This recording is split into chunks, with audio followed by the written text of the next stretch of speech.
dead man's auction, held on behalf of our late shipmate Tommy Pope. Cruelly drowned. Cruelly ate by sharks, you mean? Swept into the sea whilst carrying out the lawful commands of the deck officer. Get on with it, Jessop! Painting over the side on an insecure staging, at constant risk to life and limb, and for what purpose? To smarten up the owner's pretty ship. Jessop! I now call upon all hands to give of their charity to these few poor effects, in remembrance of their late comrade. The proceeds to go to his sorrowing widow and 3 orphan children. First item, 1 woolen cap. Kept for Sunday best. Will keep any head snug and warm through the rigours of an Irishman's summer. A wild Cape Horner, or a draughty horse Garrett. Now, what do I bid? 6pence. 9pence. 1 silver shilling. I have once at 2 shillings. 2 and 6pence. Any advance on 2 and 6pence. On a half a dollar. 1 alderman. Is that all I bid for this fine example of the craft of knitting and splicing? 3 bob. 3 shillings. I have 3 shillings. 3 and a joey. 3 and 6. Any advance on 3 and 6? 4 shillings. I have 4 shillings. Come on now. Come on now, bid generously and bid often. You don't need coins of the realm. The captain will acknowledge a chit and generously deduct it from your pay at the end of the voyage. Come on now, 4 shillings and a half. $1. 1 whole cartwheel. Going once. Going twice. £5. £5.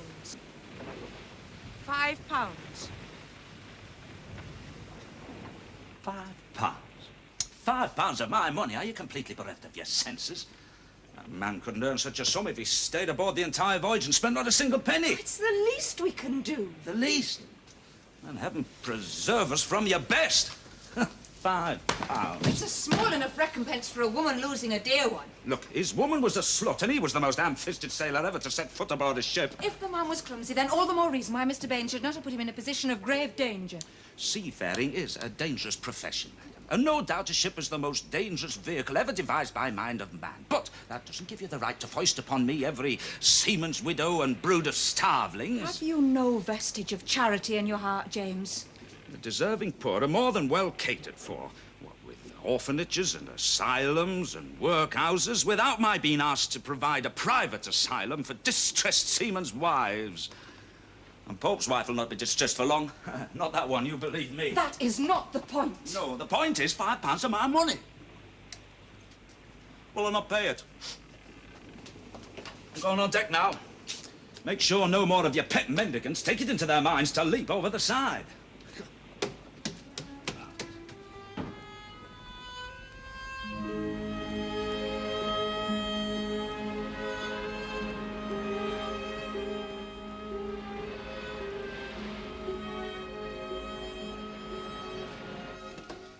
New airtights will be all the rage, you mark my words. But will they buy them at £0.5 a tin? Look, it's cheaper than butcher's meat. Even a small one will feed a whole family for a week. Are you sure we can afford all this new stock? Of course we can. Provided Emma Callon is as good as her word. Look, she gave me 1,500 shares of Onedins stock. But only in return for supporting Fogarty as chairman. Well, I thought I drove a sharp bargain, even though I do say it I shouldn't. Well, I only hope James thinks so when he returns. Look, I'll deal with James when the time comes. Now that I've got a bit of capital behind me, I intend to make something of myself. I shall be a man of substance. And remember, you and our boy come first. As for that brother of mine, let him stew in his own juice.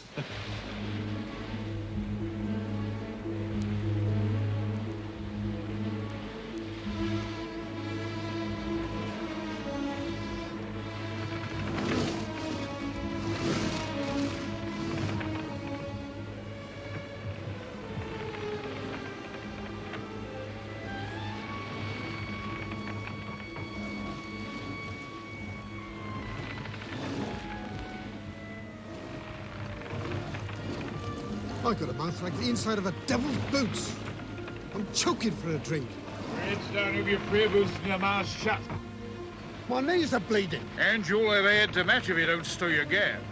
Will we be getting any shore leave at Charlotte, Emily? You to get drunk and disease, maybe? And there be no bumboats alongside neither, trading for thieves' ship stores? He's gone holy stone crazy, that fella is. Holy stone crazy.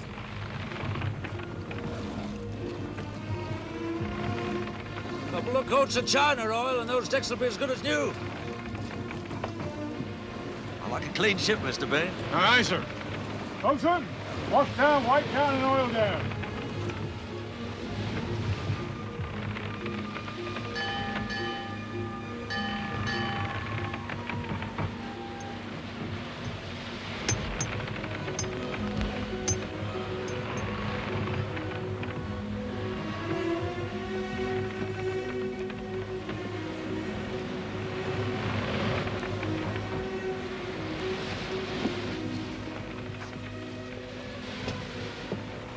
Made good time, Mr. Baines.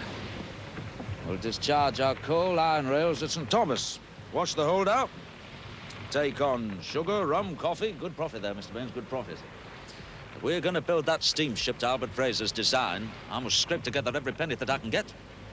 I must buy every Onedin line share that I can lay my hands on. So fast passage, Mr. Baines. Time is money. I'll give you the fastest passage you've ever known, sir. Your wife, Mr. Jessop. Done on our 10th wedding anniversary. Speak in likeness while you wait. I thought I recognized her. We met in my brother-in-law's shop, as I remember. Now that the Onedins stopped our credit, as I remember.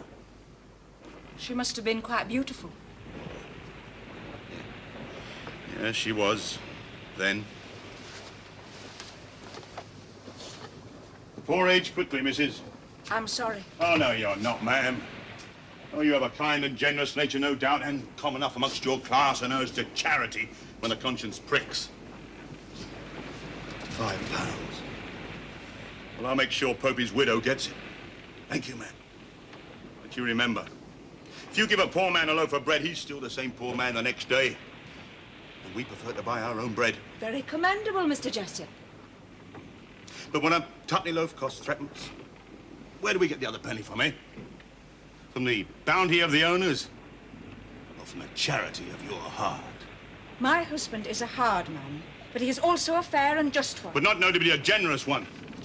We want that extra penny, Mrs. Onedin. And this time, we intend to get it.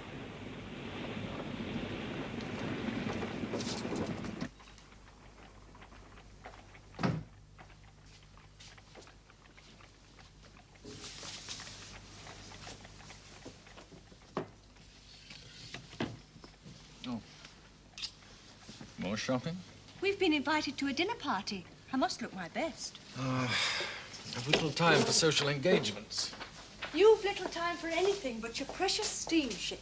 She must be designed according to my concepts, not those of Daniel Fogarty. But how long will it take? You seem to have been months and months. Until James's return. Then he can deal with the new chairman. And with your brother Robert. He has much to answer for. He betrayed us for a few miserable shares. In return for voting Daniel Fogarty for chairman. Judas. Wouldn't care to be in Robert's shoes when James returns. Oh, forget it. Let James and Daniel Fogarty fight their own battles. It's my battle as well. Unless James regains control of the company, I'll be forced to design the hybrid that Fogarty insists upon. What does it matter whether it's built with masts and sails or not? It matters very much to me. Yes, of course, I'm sorry. Albert? This dinner party... Who's giving it? Emma Callon, no less. They say she lives in great style with liveried servants and a house so richly furnished you wouldn't believe. Oh, do say we can go, Albert. All right. I suppose Daniel Fogarty will be the guest of honor. He will be there, naturally. I've heard they're betrothed.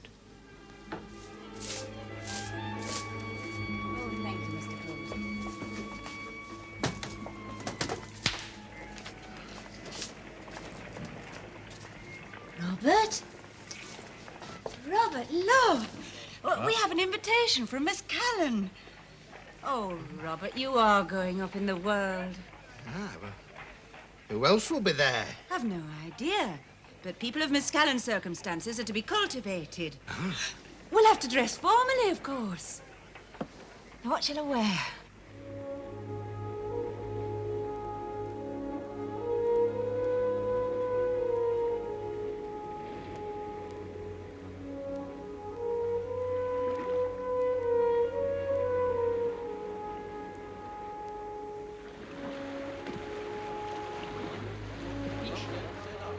Coconut. Fresh fish, Coconut.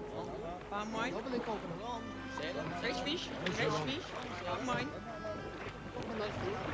banana, fish. Lay off there, lay off! Bosun! One of those seething bumboats comes alongside, drop a heavy shackle down through its bilges. Aye, sir. Cheer off! What are you doing, Fletcher? Fishing, sir. Watch below, sir.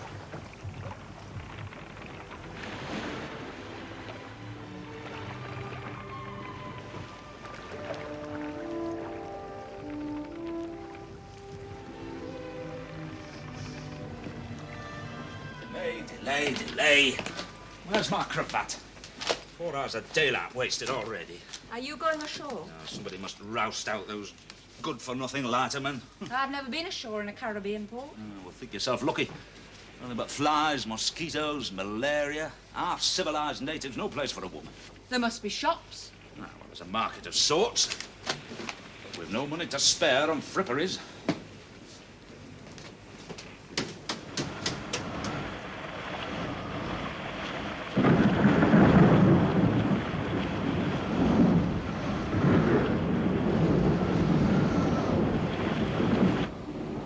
Rain's coming down in bucketfuls. Ruin his varnish work. Serves him right for not letting them bumboats come alongside. Aye. Could have had fresh fruit and coconuts instead of shipboard tack day in, day out. They had boatloads of fresh fish, all alive and kicking. Oh, I tried my hand at catching a couple of them, but one of them bumboat men cut me line. Can't blame them. It's their livelihood, isn't it? This is good rum. Aye. But forbidden. No spirituous liquors to be brought aboard. It's in black and white in the ship's articles. And you put your marks to it. Well, if you don't work. I can't abide these temperance ships. Work you till you drop, and then holy joeing all day Sundays. No swearing. Oh, that's petticoat influence. Only a crew of swearers from a captain down. A swearing ship is a sociable ship. That's what I hold to. Swearing is a simpleton's outlet for anger. You save your tempers until we're back home. And then? Withdraw our labour. Well, every man. We'll not be alone, I promise you. Strike? What other course is there to set? We can't afford to come out against the owners. We can't afford not to. £2.15 a month, and half of that signed away as an allotment for me wife. I'll think myself lucky if I've 3 sovereigns left at the end of this voyage. Can you think of a better reason for striking, eh? Fair wages and regular hours? You can't work regular hours at sea. It stands to reason. Why not? The steamship men do.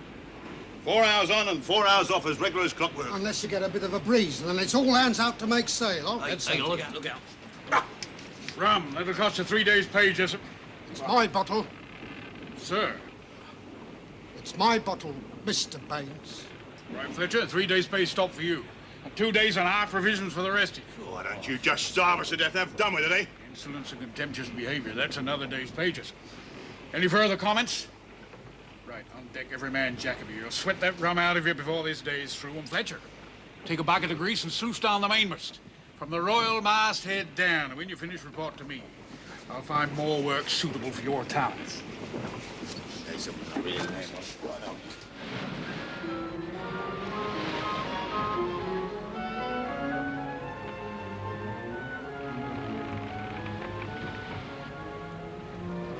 Why won't you allow the traders to come alongside, Mr. Baines? Seems so unfair to the crew.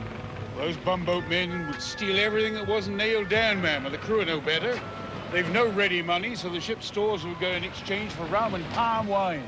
In half an hour, they'd be a drunken rebel. I've seen it happen too many times, ma'am. After a long sea voyage, they'd sell their souls for drink. Look out, man!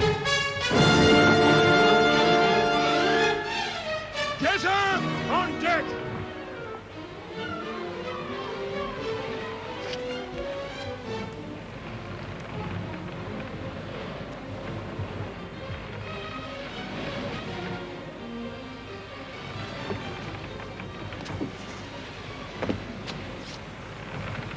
Was that plain carelessness, Jessop?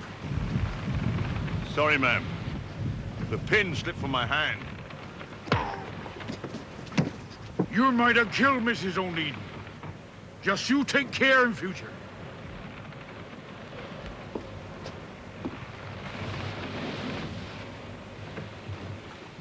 Mr. Baines behaved precisely the same as I would have done under the same circumstances.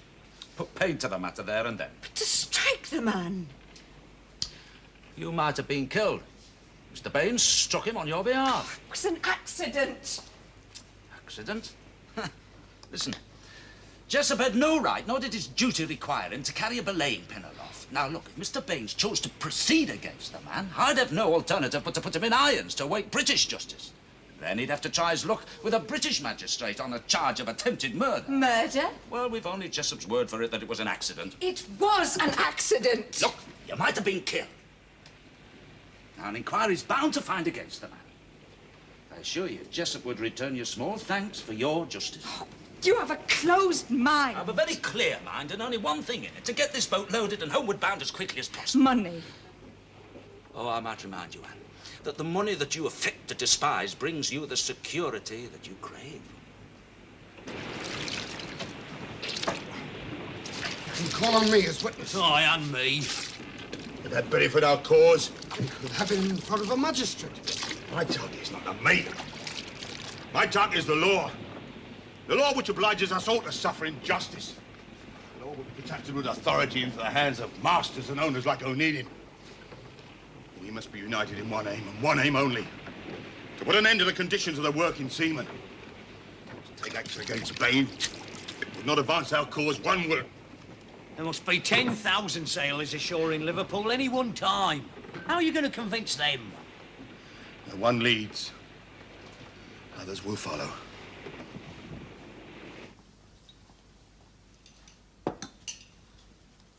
Do you devote yourself entirely to ship design, Mr. Fraser? Not to the exclusion of all else, and certainly not at this moment, Miss Callon. Mr. Fraser has quite a talent for taking advantage of the moment. What a pretty ring. It is an engagement ring, is it not, Miss Callon? At dear Daniel's insistence. Why, he really is the most importunate fellow imaginable. Indeed. Then I must have entirely misread Mr. Fogarty's character. I think you'll discover, Miss Callon, that Mr. Fogarty has quite an acute sense of direction. Ah, well, he's reached the summit now. Eh, Daniel? With your help, Robert. And Miss Callon's generosity, I understand. Oh, Robert drove a hard bargain. And to insist upon Onedin line shares in preference to Callon shares shows a great faith in your steamship, Mr. Fraser. Oh, quite. So, Miss Steamship is to be redesigned by a committee of sailing shipmen and chandlers? Oh, I think not. Once and for all, Mr. Fraser, it is the board of directors who decide company policy, not any one man, however talented. Isn't it somewhat unusual for a minority shareholder to act as chairman? I think you rather overestimate the value of your 10 shares, Fogarty. The number of Mr. shares which Fraser. I am principal shareholder of the Onedin line, and Mr. Fogarty has my full support. Have you ever once set eyes on my plans for the steamship, Miss Callon? No. Then perhaps you should. If the seamen have their way, your plans will remain gathering dust and we'll all go out of business. I think we're heading for a strike. And the sooner the better for my taste. Meet 'em head on and smash 'em, it's the only way. But most of our customers are seamen's wives, and all have tick books. Robert, we must put a stop to their credit immediately. Look, it may never happen, Sarah. It Oh, may but never. we'll be the first to feel the effects. The poor merchant always is. Really, the labouring classes simply do not know where their own best interests lie. Obviously not with Mr. Fogarty. Steamships are the root cause. Those who've shipped aboard steamers say that food and conditions are better. They're now demanding the same conditions aboard sailing ships. Then you should lose no time in fitting them with engines. Labouring classes appear to be on the side of progress, after all. They're also demanding that their wages be doubled to £5 a month. Is that also progress, Mr. Fraser? I think it downright wicked. Oh, well, they will have more money to spend. You see, Mr. Fogarty, your board is already divisive in its opinions. I know one man whose opinion I can depend on. James Onedin.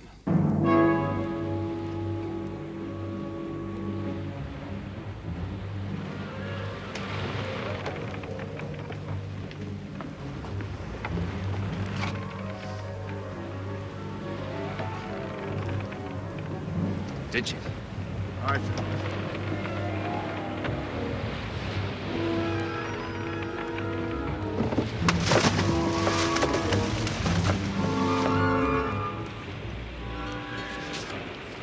Sunday and no flesh meat.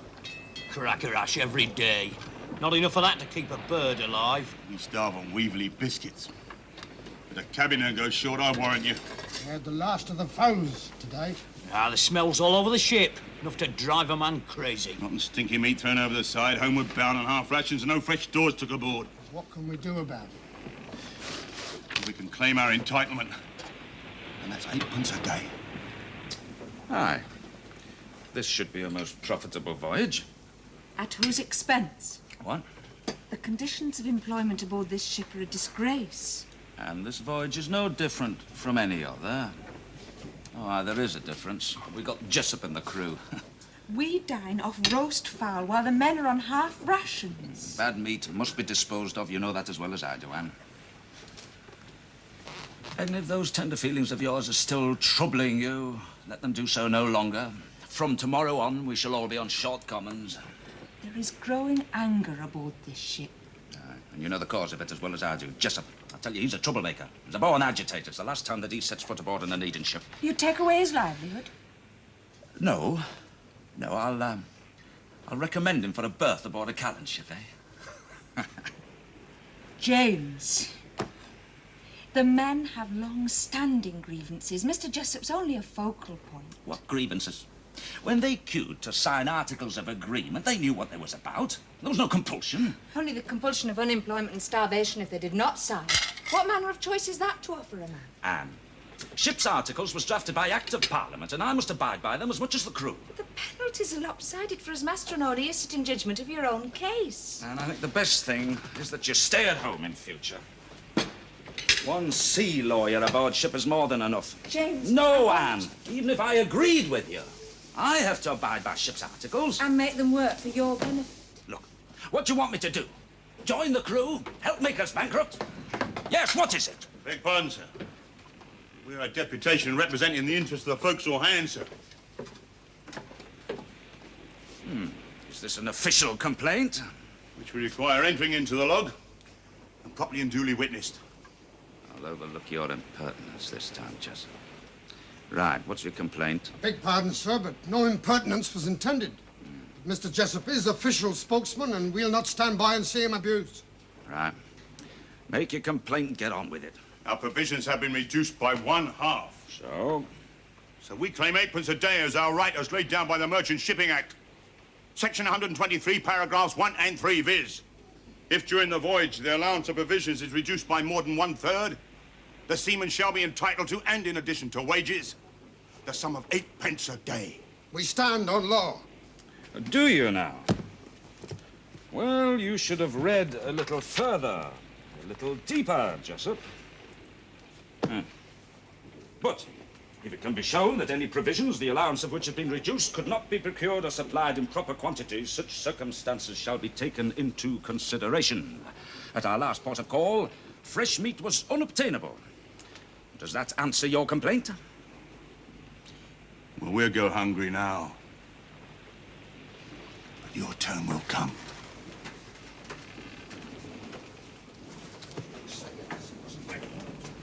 No fresh meat obtainable. Is that true, James? Yes, quite true. Well, fresh meat was obtainable, but not at a price that we could afford. Your husband should be home soon, Mrs. Jessop. I wish it had been a much longer voyage. Oh? I hoped and prayed that he'd be away at sea while the strike's on. Well, it hasn't started yet. Perhaps it won't. I'm sure the men will come to their senses. They know which side their bread is buttered. Butter? When did a merchant seaman or his family last taste butter? I think you'd better persuade your husband to join a new ship the moment he docks, Mrs. Jessop.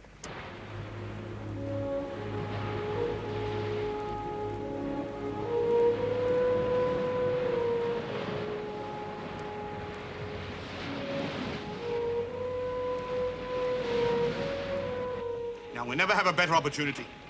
The port of Liverpool will be packed with ships, cotton, hired and grain from the States. Trade's booming. We must put our demands to the employers while they're still greedy for their profits. Turn us down flat. Exactly. So we must put it to a meeting. Submit or strike. The golden nugget. I'm most impressed, Mr. Fraser. You see, what is not generally realized, particularly by blinkered sailing shipmen, is that the engine is also a source of You power have for such the... neat hands. Well, that must be the reason. Well, do you know, I couldn't draw a straight line if my life depended on it. I can appreciate, Miss Callon, that the technical details may be somewhat tedious for you. Oh, dear. I have said the wrong thing, haven't I? Do continue, Mr. Fraser. Perhaps it would be better if I had to leave me plans with you for you to study at your leisure. Well, and now you disappoint me.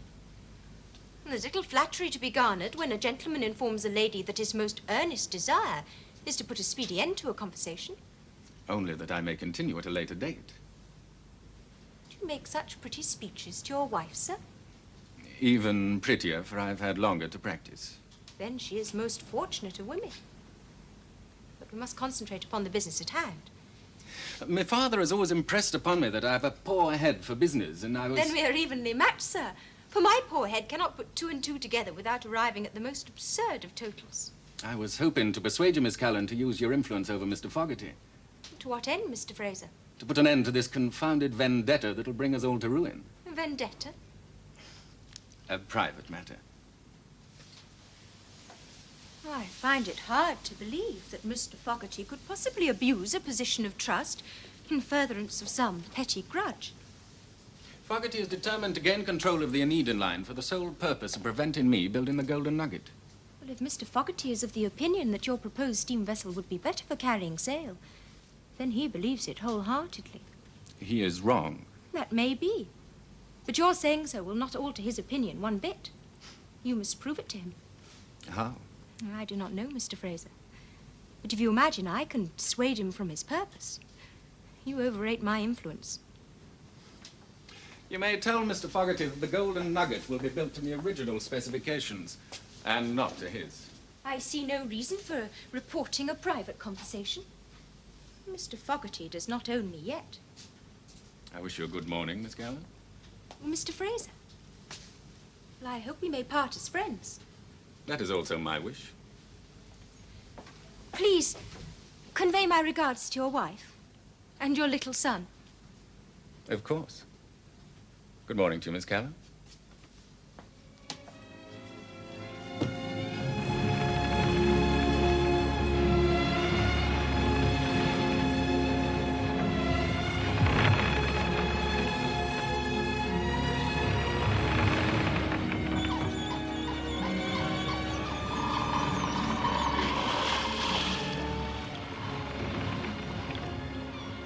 Clay. 3 months and 10 days at £2 15 shillings per month, less your allotment of 30 shillings per month. Deductions 3 days' pay for insolent behaviour. Total due £3 9 shillings and 6pence. Yes. Jessop, sailmaker. Sir. 3 months and 10 days at £4 15 shillings per month, less allotment of 40 shillings per month. Deduction slop chest. 14 shillings and 6pence. Fines, 3 days' pay for having on board spirituous liquor. For insolent behaviour, 1 day's pay. Swearing and using profane language, 2 days' pay. Carrying a belaying pin aloft to the danger of life, 2 days' pay. Washing clothes on Sunday, 1 day's pay. Provoking a quarrel, 1 day's pay. Total fines, 10 days' pay at 2 and 6pence. Total sum due, £6 and 6pence. Right, Fletcher.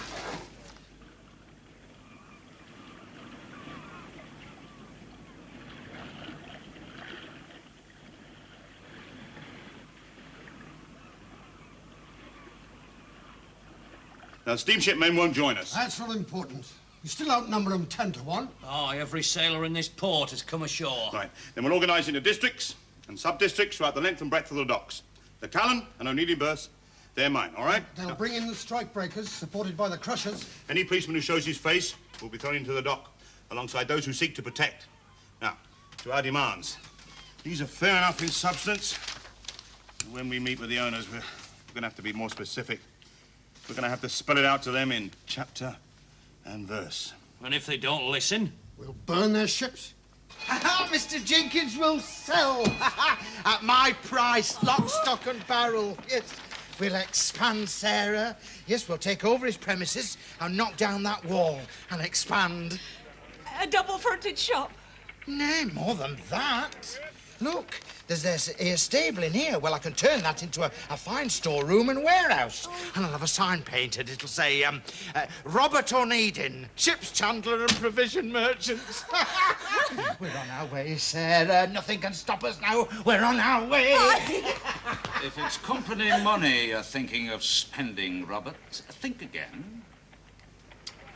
Seamen are on strike, you know. We bow to their demands, it costs us money. We stand fast, it costs us money. Well, what is it that they want? Well, not so much a question of what they want, but how little they can be persuaded to take. Well, you're not giving to them without a fight. Well, they must be stopped, put in prison. Oh, there speaks a brave little woman with nothing much to lose. Have you forgotten the bread riots? When the mobs rampaged through the streets, burning and plundering every shop in sight? I haven't. Now, there's 10,000 seamen in this port. Only needs one loose-mouthed fool, and the docks will be ablaze from one end to the other.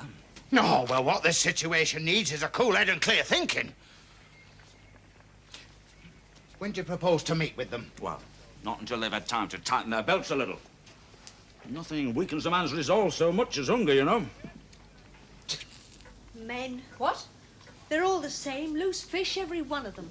Have you been quarrelling with Albert? Not yet, but I intend to. That shameless, wanton creature. Who are you talking about? That bejeweled Jezebel, Emma Callon. She rolls her eyes and Albert turns toward her. Miss Callon is betrothed to Mr. Fogarty. I have it on good authority that she received Albert at our house alone. Gossip. I think not. Have you asked Albert? He flew into a passion and accused me of harbouring unworthy suspicions. As I have no doubt they are. It's all very well for you to speak. You and James are a matched pair, and anyone less likely to kick over the traces than James I cannot imagine. But Albert has always been susceptible to the blandishments of painted harpies like that creature. So his notion of security was to make a parcel of the Onedin line and deliver it straight into the hands of Fogarty. What do you have to say to that, Chandler? I do not have to justify myself. You do. You sold us out for 1,500 shares. Explain, Robert. Look, Albert could never have won the election to the being chairman of the company with my support or without it. Ah, rubbish. I would have won hands down. I am sorry, Albert, but that was not my opinion. James, yes, you know. We could at least have made a fight for it. Look, under the circumstances, it was my duty to make the best deal that I could. For yourself. Look, I was offered Callon shares, which are at least paying a dividend. But no, I insisted upon our own shares, which, as far as I can see, as yet pay not 1 penny. But do have a market value. 1,500 shares. You were well paid for your bit of chicanery. From now on, your proxy's with us. Now, you remember that. All right. And he might not have made such a bad bargain after all. A paper bargain. With Fogarty in the chair, the golden nugget will never be built. No, it's more than paper. Miss Callon held 48,000 shares. She parted with 1,500 to Robert. That leaves her 46.5. We held 45,000. And now with my 1,500 shares, we also now have 46,500. So we are even. But with Fogarty in command. Well, we must give Fogarty something else to think about. Such as? Well, I think it's time we met with the strike leaders, eh? No more credit. You know perfectly well, Mrs. Jessop, that with your husband out on strike for more than 2 weeks now, there'll be no more money coming in. The sooner your husband comes to his senses and leads those poor, misguided men back to honest work, the better it'll be for all. Now, that's my last word. Children may starve so that the Onedins can make a profit at both ends. That's the last you'll see of my custom. Good day to you, Mrs. Onedin. Some people simply do not know the meaning of the word gratitude. Now, what can I do for you, Anne? Well, I'll start with 6 pounds of flour, 2 pounds of lard, 3 shillings worth of Hamburg beef, and 2 large airtights of boiled mutton. The demands are outrageous. No ship owner in the land could possibly agree to such terms. Well, not a ship will move until you do. We have been patient thus far, hoping that common sense would prevail. Patient? You haven't been patient. You've simply waited until your ships have been discharged and loaded. Now they're ready to sail, you imagine you can bring matters to a head by a direct challenge to our authority. Well, you are mistaken, Mr. Fogarty, mistaken. You're not dealing with a mindless mob now. We are disciplined and we are organised. There's been no rioting, no pillaging, no damage. Your ships are safe and they will remain safe. Unless... Unless what, Jessop? Unless you force our hand. I'll not give in to wild threats, Jessop. There's nothing wild about him, mister. I can find crews fast enough. This town is overflowing with able-bodied men, eager and willing to ship aboard any scow that floats. Scab and blackleg labour, protected by the police and the militia. Well, you try it, Mr. Fogarty, you try it. And the consequences will be on your own head. Now, threats will get you nowhere, Jessop. Now, we must discuss this matter, eh? Discuss? There's nothing to discuss. I reject these so-called proposals in their entirety. In that case, Mr. Fogarty, you appear to be wasting both Mr. Jessop's and my time. They're demanding £5 a month, double their present wages. Oh, well, if you're prepared to bankrupt yourself, Onedin, I'm not. Callon and Company has 26 ships. Do you realise what that would cost to make such a claim? 9 of your ships are tied up in port and 3 more. 3 more waiting for berths. Now you cost that out, Mr. Fogarty. I know you of old Jessop, you're a troublemaker. Now I'll break this strike, and you with it. Gentlemen, I have counted the cost, and I think we should postpone this meeting until later. Till both parties have had time to reconsider their position.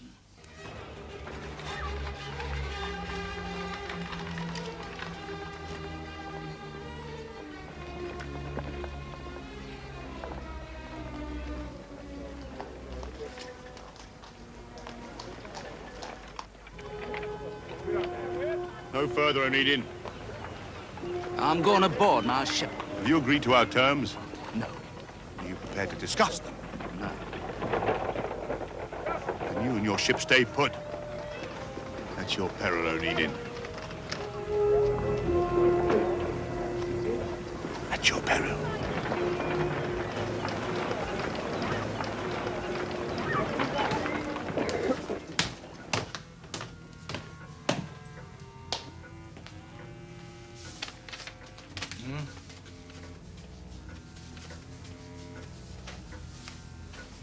James, I think we should give way a little.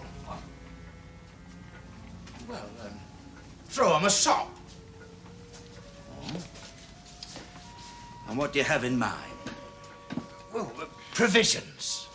A proper dietary scale is long overdue. Yes, there speaks the true Chandler. Philanthropy on the one hand and cash on the other. Oh, look, where's Anne? I want my dinner. Oh, she's away down at the shop again. The way she's been buying in stuff lately, anybody thinks she's laying up for a siege. You won. Look who's here. Mr. Jessop, a word with you. You owe us 8p a day for... Fletcher. As many words as you like, Mr. Onedin. Provided we agreed on the subject matter. Well, I have 2 ships ready for sea. Captain Baines here will take out the Star of Bethlehem, and I shall be in command of the Charlotte Rhodes. Will you now? Well, agree to our terms and you can take them out tomorrow. Don't. And they stay alongside. Do you agree to our terms or not? Well, now, I have some counter-proposals. Then keep them in your pocket. Oh, don't be a fool, Jessop. You must know no owner's prepared to accept all your terms, but some individual owners might be prepared to take this or that part of your proposals. And which part or parts do you have in mind? Well, now, I'd say from now on, any ship sailing under the Onedin flag will feed full and plenty. Words. Words. You spell it out, Onedin. It's all here. £1.5 of meat a day, fresh when available, substitutes as stated here and there. 8p a day for short rations? It's all there, written down. I can't read. Oh, well, Jessop can. Aye. Aye, it's here. What else? Well, now, you ask for a 96-hour week. Thereafter, overtime at 4p an hour. I'll offer you a 100-hour week with 2p an hour thereafter, unless, of course, the safety of the ship is at stake. Safety of the ship. There's a loophole for a master to drive through. 100 hours. No. Now, we're not slaving day and night in port, cleaning out holds at 2p a time. 2p at sea, 4p in port. 4p then, if required. Aye. There's plenty of cheap labour abroad. What else? £5 a month is our going price. Yeah, but he's going to pay you £5 a month. Take that out of your head. What's your offer, then?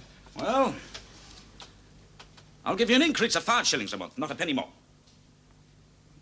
£3 a month, guaranteed minimum wage. That's overtime. All right. I'll put your proposals before the council. Oh, just another thing. If I agree to your terms, you must agree to mine. Terms? Well, if I'm the only owner to strike a bargain, I must have some advantages. Well, you can rest assured, Mr. Onedin, that no Callon ship will move unless Mr. Fogarty matches your conditions. Yes, well, that's all I wanted to know. You have our word on it. Oh, good. Well, good day then, gentlemen. Captain Baines. Come with me. I want you clear for Philadelphia tomorrow. Philadelphia? Yes, nice fat Callon cargo, ripe for the picking, eh? Come on.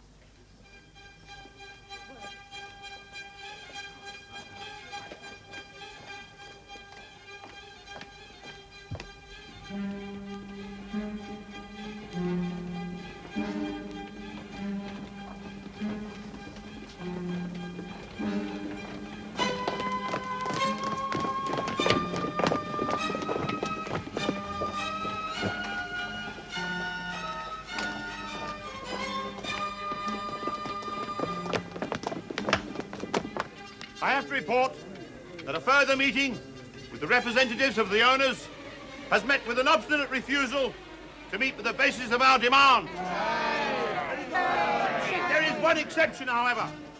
The Onedin line has gone a long way to meet those demands. Your council have therefore agreed that any ship sailing under the Onedin flag be allowed to sail. Fogarty! Blacklegs! Fogarty, you damn fool!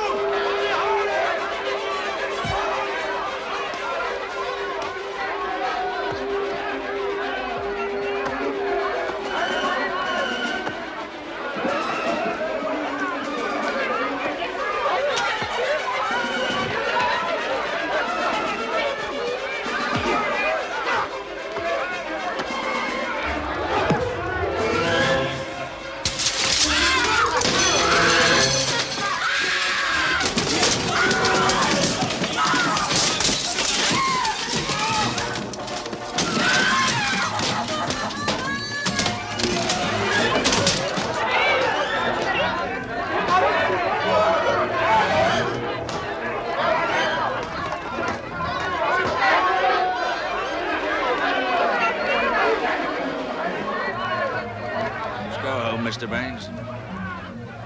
It's all over.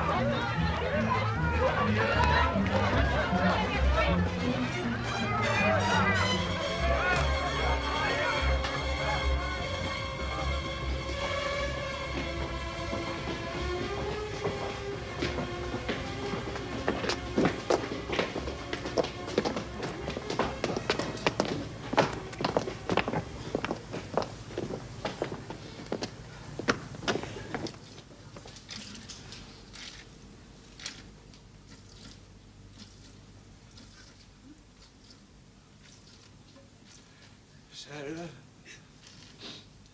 Sarah?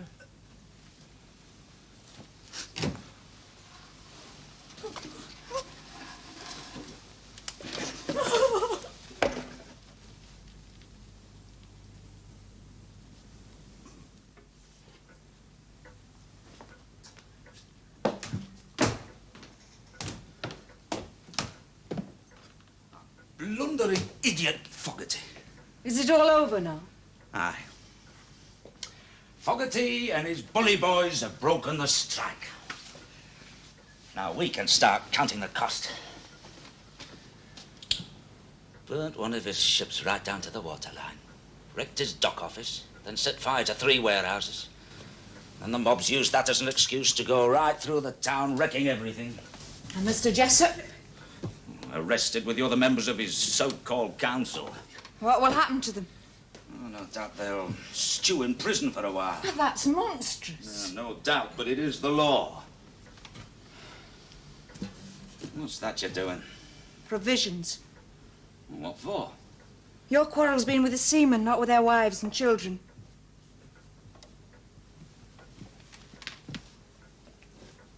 You mean to say that I've been supporting strikers out of my own pocket? No, James, out of my pocket.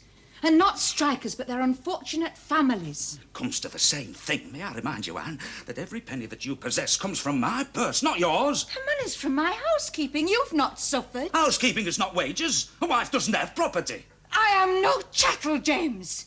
Neither you nor anyone else will deny me the right to spend my money, my own money, in any way that I choose. You do not hold title to money. Her husband foots the bills. I mean, housekeeping might be the wife's province, but the money that she receives for it is at her husband's forbearance. Where the devil do you think you're going with that? To Mrs. Jessop. As her husband's in prison, she cannot rely upon his forbearance. Anne, you leave this house against my express wishes, and you needn't bother to come back. I mean what I say. Yes, James. I see that you do.